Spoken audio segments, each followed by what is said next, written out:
Conservatory downtown. Call the meeting to order. Oh, please rise.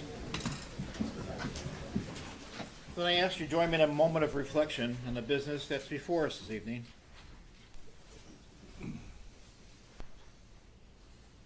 Please join us in the Pledge of Allegiance. Pledge allegiance to the flag of the United States of America and to the republic for which stands one nation under God, indivisible, with liberty and justice for all.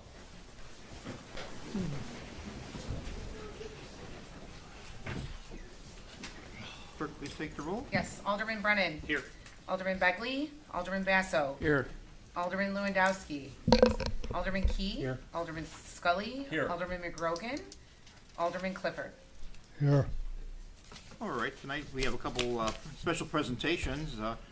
First of all, we have a re-swearing in of one of our new police officers, and Gina, where's she Gia. at? Gia's where? Oh, there she is. Shannon, you take.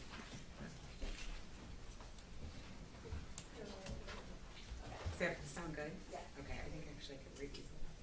Okay. Raise your right hand.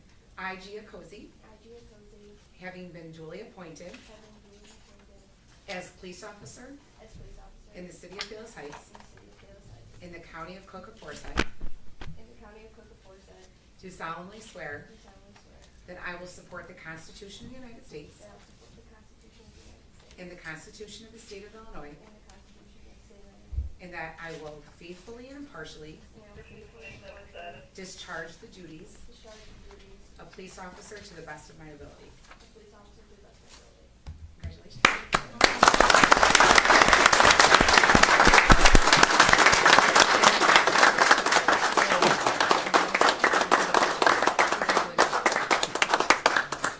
Congratulations. Congratulations. Congratulations. Congratulations. Stay safe. All right, congratulations and welcome aboard. So looking forward to having another officer on staff here, and let's move on to the next thing, which tonight we have the annual report from the Lake Catherine. Gareth Blakely is going to honor us.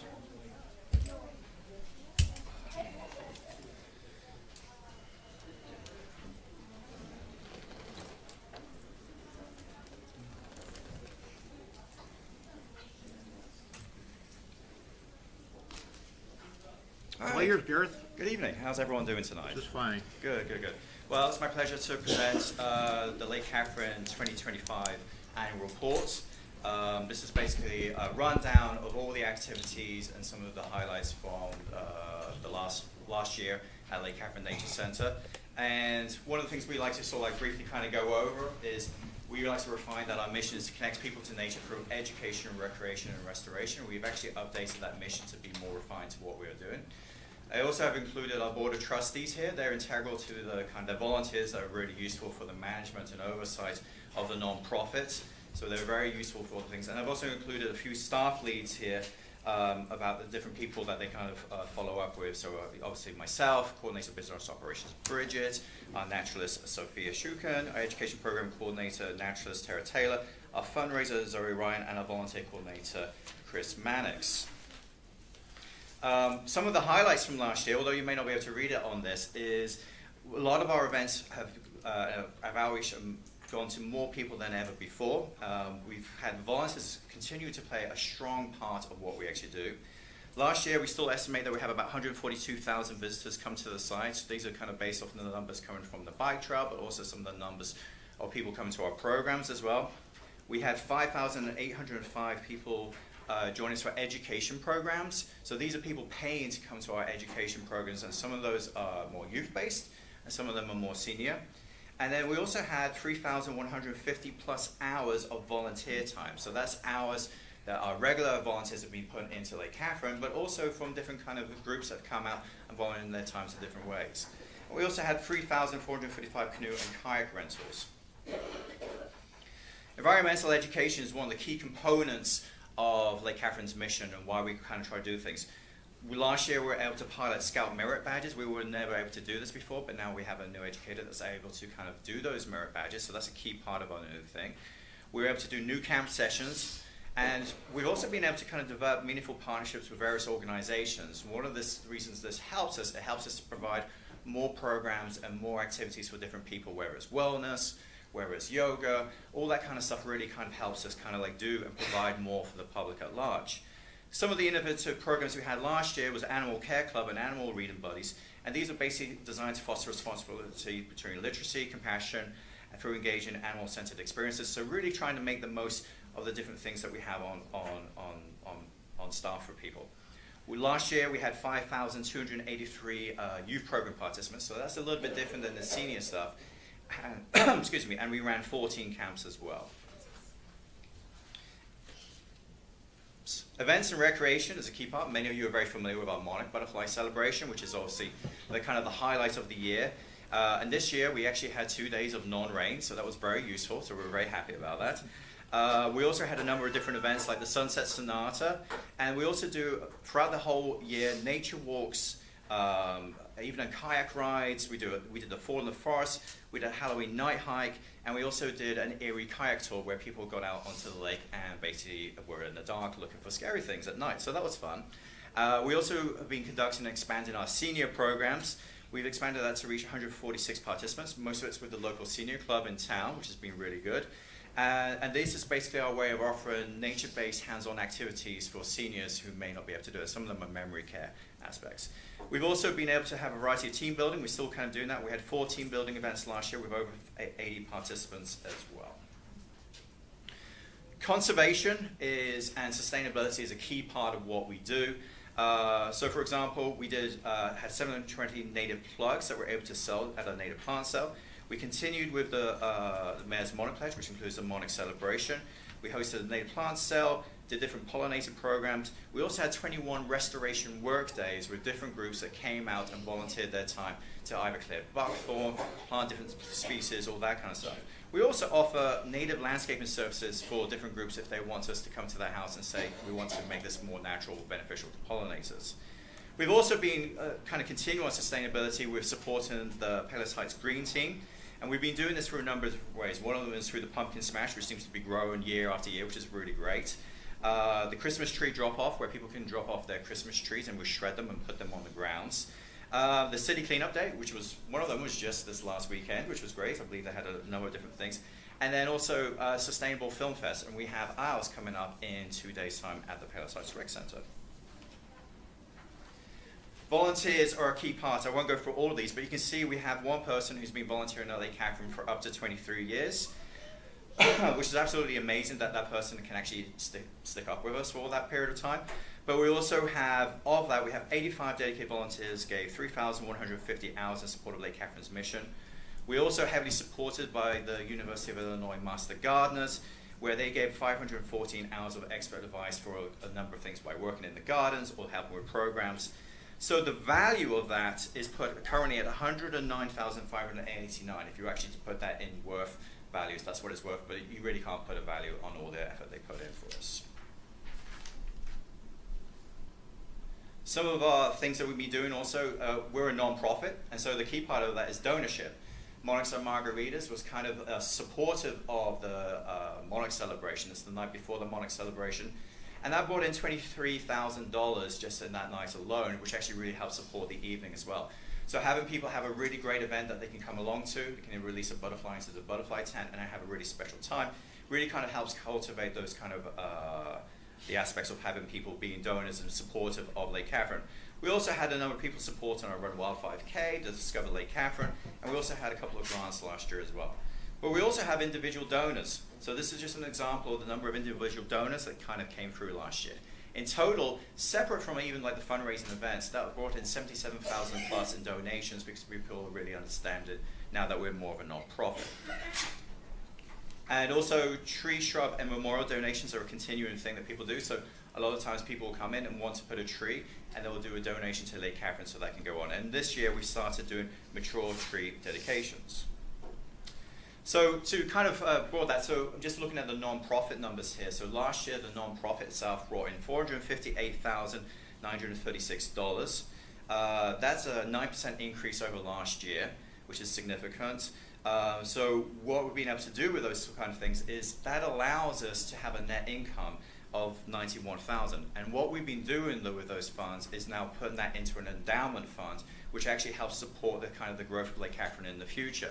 So that's money that will be locked away, and then actually we'll be able to use the interest from that and be able to use that to help with operational funds in the future. So that's a key aspect of making sure we can maintain our sustainability, and over time also take on more ownership of expenses from the city as we go forward, which also means staff members and other kind of things that we want to do as we go forward. So I always want to make sure that people know that we're a non-profit, so donations and giving is the key aspect of what we need to be going forward. You can also have people join us and become a folk member. Membership program was one of the first things that we updated last year. So many nature centers have a membership program where they get slight benefits by being a member of the lake, and they also get to have a little bit more of kind of a family time with what's going on at the lake and what good stuff is. Our event venues are a really important revenue stream for us. So this brought in about $200,000 last year. And so maintaining those and keeping them beautiful and making sure that people can come up and enjoy our facilities, whether it be the clubhouse, the auditorium, or outdoor ceremonies or outdoor receptions, these are all a key part of making sure that we kind of keep our operations going and sustainable as we move forward. And coming up in 2026, we have a number of different things. We also have snow showing when it actually snows. So it's been kind of tricky bit off. Kayak and canoe rentals, they start on May 18th and then we'll go through to October 12th. We have a variety of fishing events throughout the year. Rather than a couple of big ones, we do multiple smaller ones, and that seems to be more popular and actually seems to be a little bit more economical for us. We have a number of archery events as well, so if people want to learn a little bit about archery or have a taste of how that is, we have that going on July 3rd and July 28th. And then we also have a variety of guided tours, canoe and kayak, which people seem to enjoy, either it be in the morning or in the evening. And it's a great opportunity to see if there's beavers on the lake at that given time, because people seem to enjoy that when they come out. Not all the time, but that's some of the things we have. And then coming up in 2026, we actually just had the Run Wild 5K race, which is just a week in the go. We had the Earth Day cleanup is coming up tomorrow, because it's Earth Day tomorrow. Hopefully everyone remembers that. Native plant sale on May 1st, Wellness Health Walk on May 22nd, Archery 3rd and July 28th. We had the family camp out on August 7th to 8th. Monarch Butterfly Celebration, which is one of the ones we want everyone to remember, also on September 19th and 20th. And then a variety of other different fall kind of programs going on into the winter, ending with the holiday hayride in December. And on top of that, we have a variety of different education programs that we always have going on as well to support our mission. And that's it. Is there any questions? Any questions anyone have of Gareth? Oh, very good job, Aaron. Danny. Okay, thanks.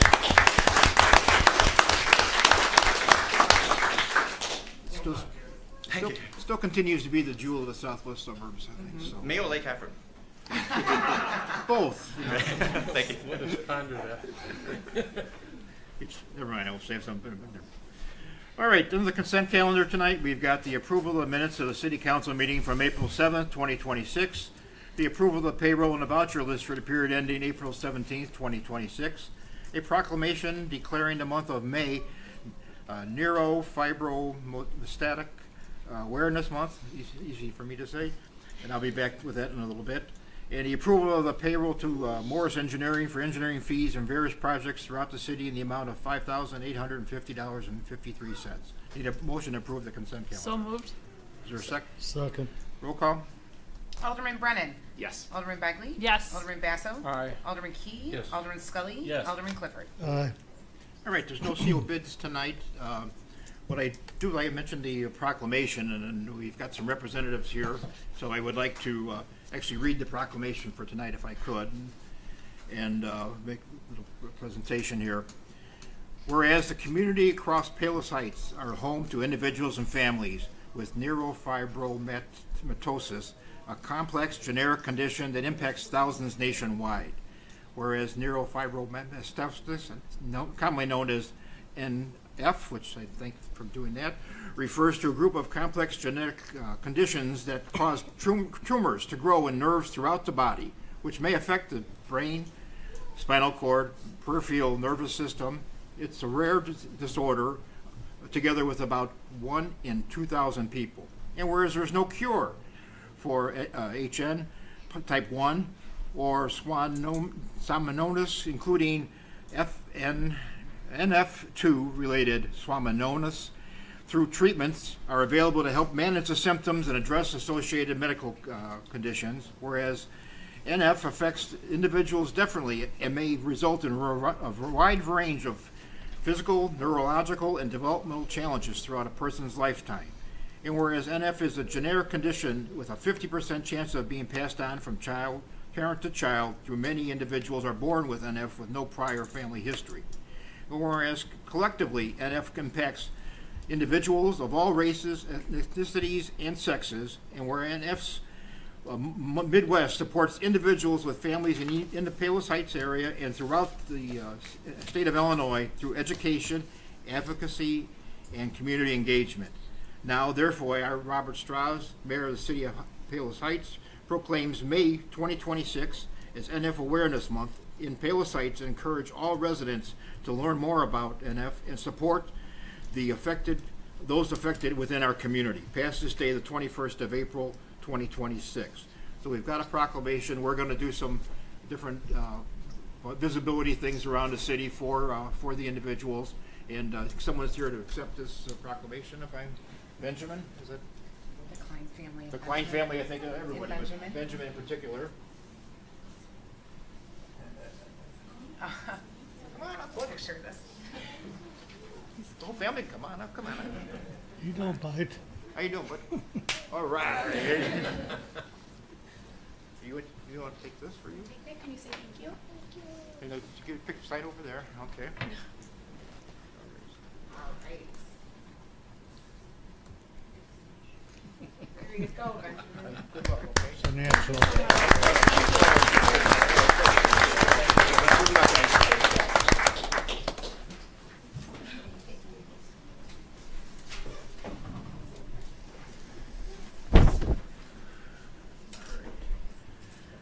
Also, if last meeting, we passed a resolution in opposition to the BUILD Act, which is presently being debated in the Senate, actually, an executive committee this Thursday.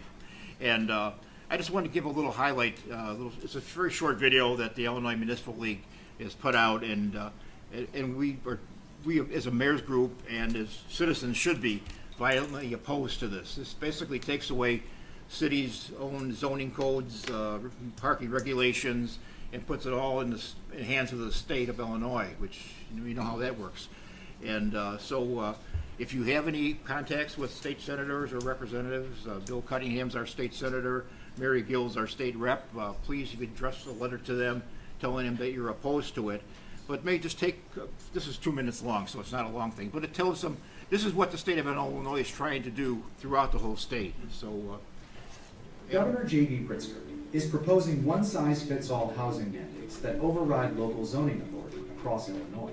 His proposal requires increased density in single-family neighborhoods and eliminates local decision-making over parking, lot sizes, and other housing standards important to communities. Illinois communities are not one-size-fits-all. Municipalities vary widely in infrastructure, population, and housing needs. Zoning decisions should be made locally by the leaders elected in each community. Ask your legislators to protect local control for land use and zoning decisions. For more information, visit iml.org/housing. So this is basically, as you can see there, is a top-down mandate as far as what we can do and what we can't do. So that's why, obviously, is the number of mayor's groups I'm involved in, and the IML, which is the whole statewide organization, are vehemently opposed to it. So if you have any contacts, please make those contacts for us, because we are not Evanston, we're not Oak Park. We have different needs, we have different lot sizes. Every town is different, and that's why we, this is not something the state can mandate to us. This is something that should come from the residents upward, which is the way we handle it, and most cities handle it as a whole. So, enough said there. So, Mr. Mayor, do we have an idea of when this is slated to go? well, in front there's of an legislature? executive. I'll send you an email tomorrow. I just got an email just now. There's a hearing on Thursday, and you could actually I'll send out witness slips against it. So I'll send you the email tonight in my office. Do you have a feel of the timetable when this would come to a vote? Well, go through executive session first, so I would say it'll probably be within the next 2 weeks. So it's imminent. I mean, It's imminent, yeah. This is soon. Yeah, do you have any insight into it? Just want to point out that what the government has proposed is allowing a second home built on your own lot. And in parking regulations, he's talking about a half a parking spot for every single-family home. So I mean, it doesn't even make sense that they would do this kind of stuff, but I think when 3 flats and 4 flats are talking about 1 parking spot for a 3-flat apartment building, it's not even Yeah, logical. and you could even actually have you could have a multifamily within the middle of a block, single family, Yeah. and things such as that. So it just, it doesn't fit in our, what we do out here and in most places. So, again, if you've got some contacts, I'll send you the emails out, and if anybody wants any information, up there, you can contact the IML/housing, give you some more details. And there's other brochures and stuff on it, but this is what's happening now with the state trying to do to us as cities, so. Mayor, I just Googled it. It looks like it's House Bill 5626. and it's Yeah, called there's the actually Build five- Act. there's actually There's 5 5 bills. of them? Yeah. Okay, yeah. There's 5 different bills that are out there. One is density, one is zoning, things like that. So we're against every one of them, so. Mhm, okay. All right, let me just pull my agenda up here. All right, looking for a motion to approve a resolution supporting Illinois America commemoration of 250 years of America. So someone moved. like, moved by Alderman Clifford, Second? seconded by Alderman Begley. Any discussion? All in favor? Aye. Opposed? Motion carries. All right, City Clerk, you have anything? Thank you, Mr. Mayor. No report tonight. All right, City Treasurer. Thank you, Mayor. I have the treasurer's report for the month ending February 28, 2026. General fund began the month with $3,381,782. Revenues were $929,437. Expenses from the general fund were $1,136,920. Other source use $560,185, giving an ending cash balance in the general fund of $3,734,485. All city funds began the month with $26,056,857. Revenues were $1,881,676. Expenses totaled $1,909,255. Other source use negative $437,199, giving a ending balance in all city funds of $25,592,079.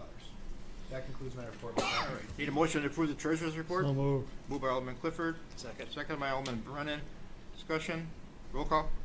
Alderman Begley. Yes. Alderman Basso. Aye. Alderman Key. Yes. Alderman McGrogan. I'm sorry, Alderman Clifford. Aye.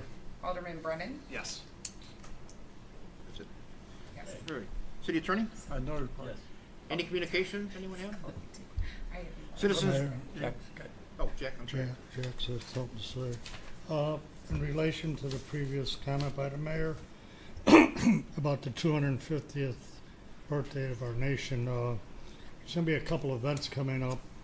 One is going to be Memorial Day, which I mentioned before, and I'm looking for volunteers, speakers, musicians of type, somebody to carry the flags out. Anybody who would like, high school students that have some writing skills would like to write a few words on what Memorial Day means to them. We have you up there. You can call me, or our city assistant administrator should get your name and things down. We're going to try to make this a really nice affair. We're sprucing up things. We're going to have handouts such as these 250th anniversary flags. Everybody counts, regular American flags. And then the whole ceremony, we're trying to bring it up and get more people, more representation out there, especially with the younger people, what Memorial Day means to people. Secondly, it's also in conjunction with the 250th anniversary of our country, is the 25th anniversary of 9/11, a tragic incident that happened in New York City at the Twin Towers. And to do that in memory on our part, we've got a memorial. We're going to add to our 9/11 memorial out there with a plaque and saying, get a more next council meeting, we'll try to get it up on the thing what the rendering looks like. And we would hope that on 9/11, when that happens, that when we do dedicate that a lot of people will come out and help us dedicate that to the lives of our fellow brothers that were lost on that tragic day. Thank you. All right, and, you know, we've got a lot of young people here today. I'm sure this is because of the end of the semester and you have to be here for the, for your school project. But, I know a lot of, you weren't born when this happened. So this was a huge thing that happened to the United States. And so maybe just take some time and learn about it a little bit, and we're gonna revisit what happened, and, you'll appreciate, you know, where we're coming from as far as why we want to commemorate this thing so big this Oh, year. one other thing I'm working on. Yeah. Within the next, we're trying to get the moving Vietnam Memorial Wall here. It's a very touching thing if you've ever seen it. It was out in Shanahan and Joliet and Marseilles. And I'm in contact with some people there now. It takes a long time to get it.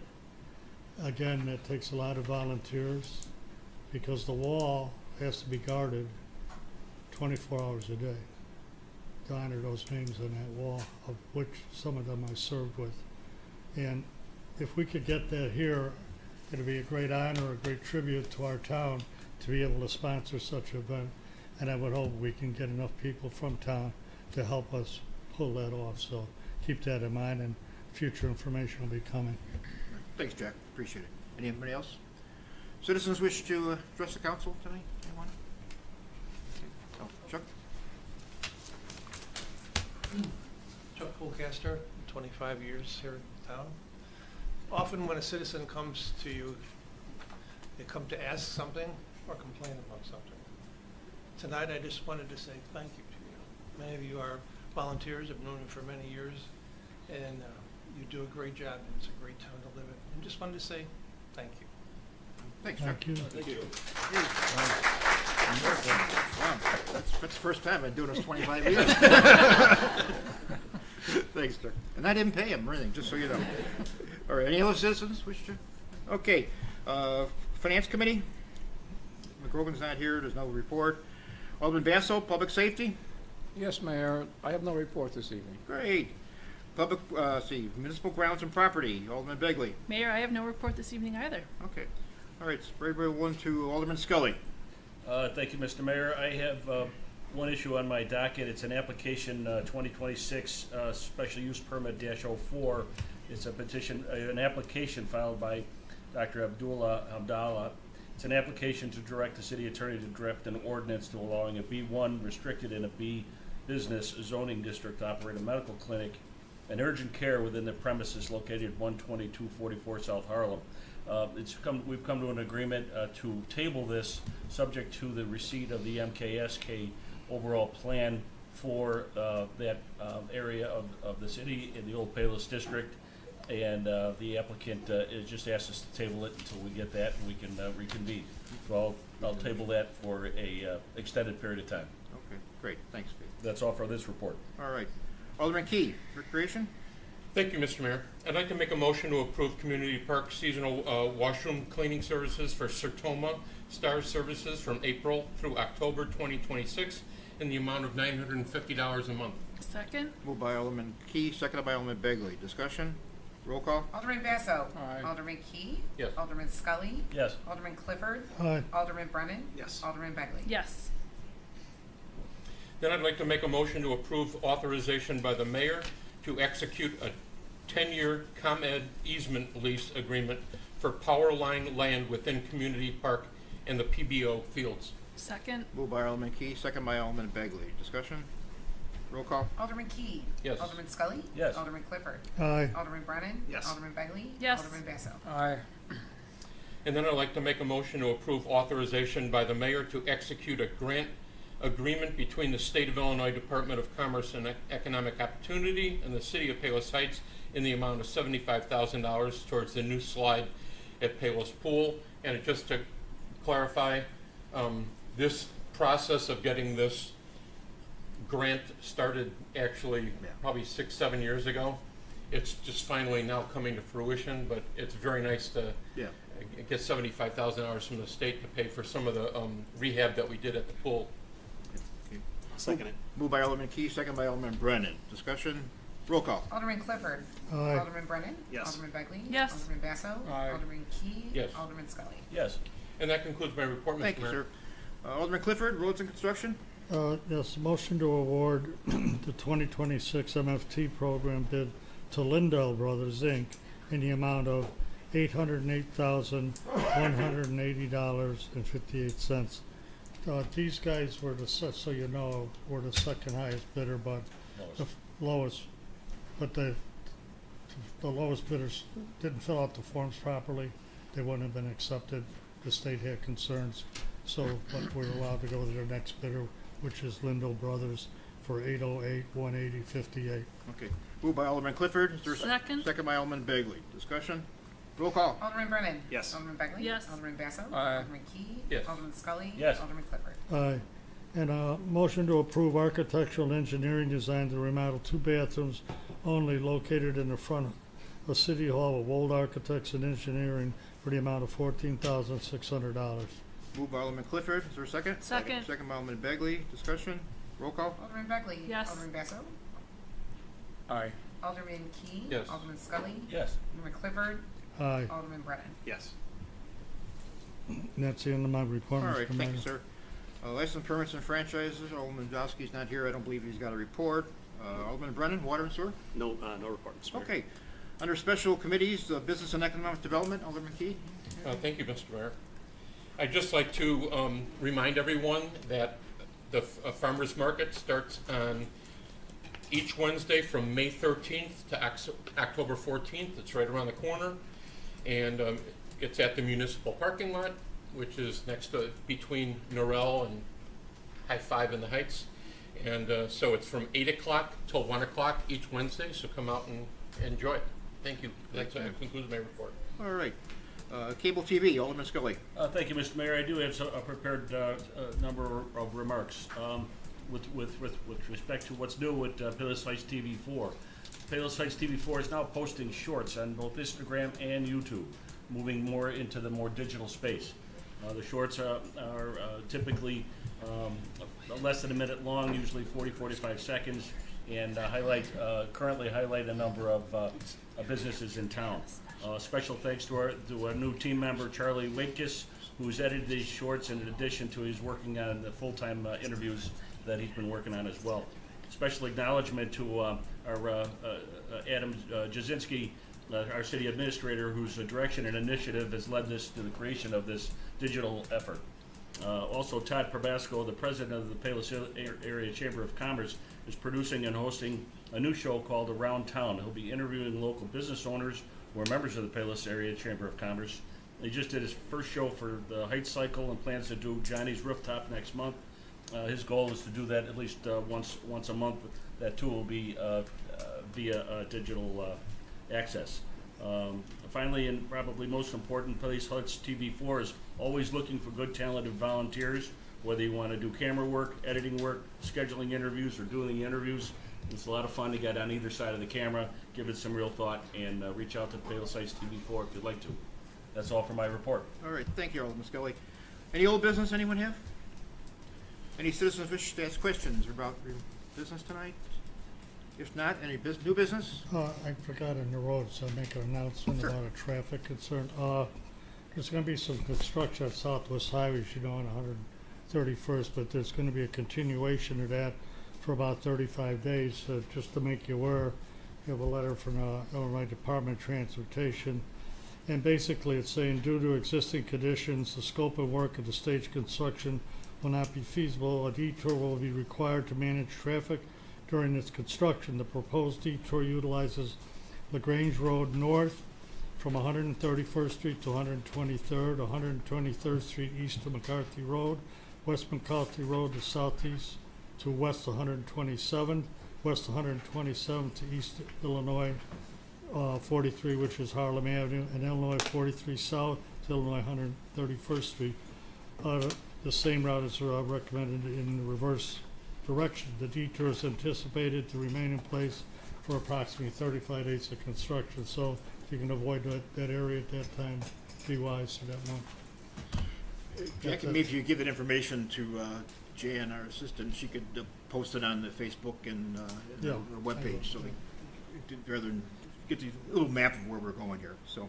All right, any other new business? All right, entertain a motion to adjourn. So moved. All in favor? Aye. Opposed?